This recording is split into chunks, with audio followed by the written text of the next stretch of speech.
week is coming up. Who's excited? Yeah, I'm not either. Finals week is really a scary time for college students, and one of the most common things that we do to deal with it is to pull all-night study sessions that are basically fueled by caffeine.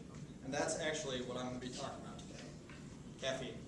Now, according to Diego Lara in Caffeine, Mental Health, and Psychiatric Disorders, very little attention is paid to the fact that about 80% of the population voluntarily and routinely manipulate their minds through the use of a drug. 80%. That's a huge majority. I mean, raise your hand if you had coffee this morning. All right, keep your hands up. Raise your hand if you had caffeinated soda with lunch. Raise your hands if you had an energy drink today. You're all on drugs. No, seriously. I used to not so much sleep as just rest my eyes between cups of coffee, so I know exactly how it is. Now, the problem with all this is that the actual side effects of long-term caffeine abuse are very poorly documented. So today, I'm going to shed a little bit of light on the topic by going over some of the negative side effects of of caffeine abuse, some of the reasons people tend to overdo it with caffeine, and some fun ways you can reduce your dependence on this molecule. So, to begin with, let's look at some of the possible side effects of caffeine. Okay. Caffeine intoxication is something that we've all probably experienced at some point in our lives.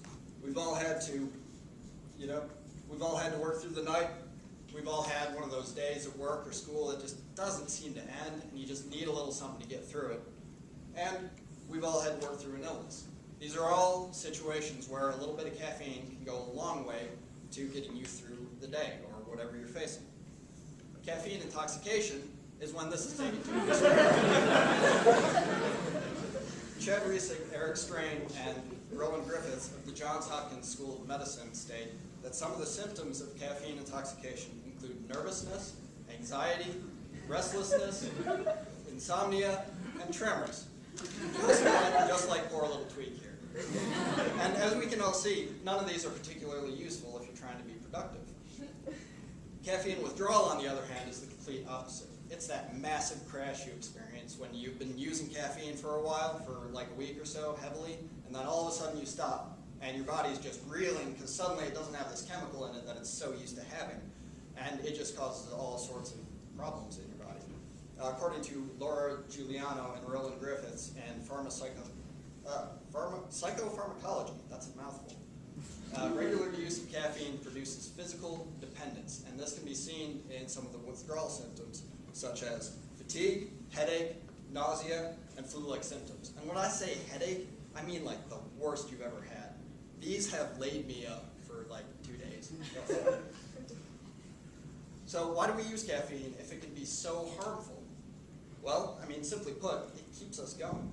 For a lot of us, this is how we get through the day. This is what turns what crawls out of bed in the morning into the productive human beings that we all are, right? So, I mean, we use it for extra energy. It's incredibly accessible. Caffeine is everywhere. It's in coffee. It's in every soda, or virtually every soda we drink. It's in energy drinks. We hardly need to look for it. It's just thrown at us. It's virtually in the air we breathe. Second to last, there are very few negative effects if we use it in moderation. I mean, you have 1 cup of coffee, you feel great. You work hard, you're ready to go, you're not sleepy, it's good. And last, there are actually some health benefits to using coffee regularly. According to Catherine Schreiber in Psychology Today, regular coffee or caffeine use can actually restore and preserve memory in Alzheimer's patients. So in moderation, caffeine is very useful. The problem comes in that it's so useful that it's tempting to overdo it. You know, you have 1 cup of coffee, you feel great. 5 cups of coffee, you'll feel awesome, right? Yeah, it doesn't work like that.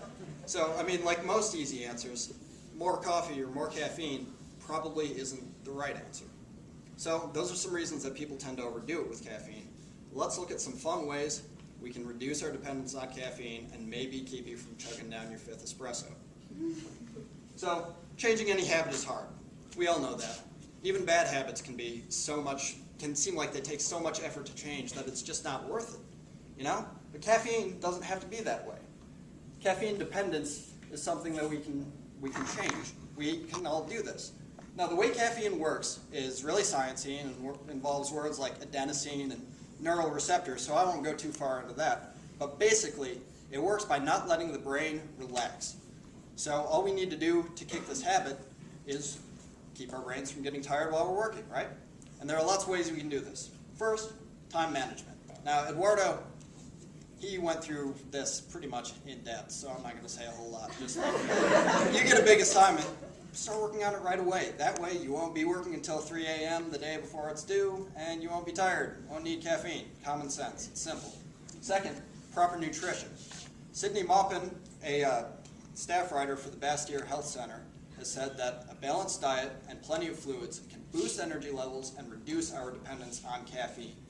Again, common sense. You know, Cheetos and 7-Up aren't exactly powerful. So eat your fruits and veggies, you'll feel better. Duh. Next, exercise.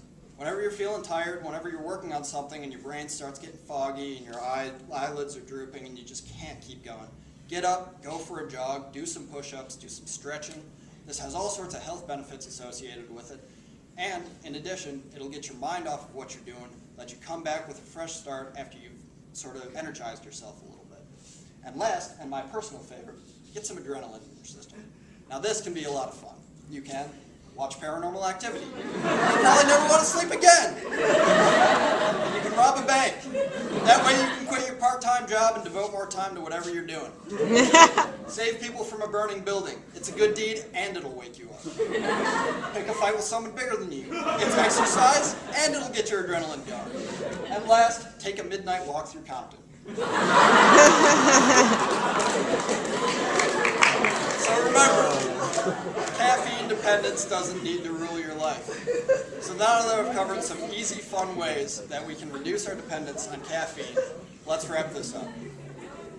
Now, it's important to remember that caffeine is a drug. It has side effects and it's best used in small quantities and in moderation. So today I've covered some of the effects of caffeine, some of the reasons we tend to use it so much, and some of the ways that we can reduce our dependence on it. And I'd like to leave you with this.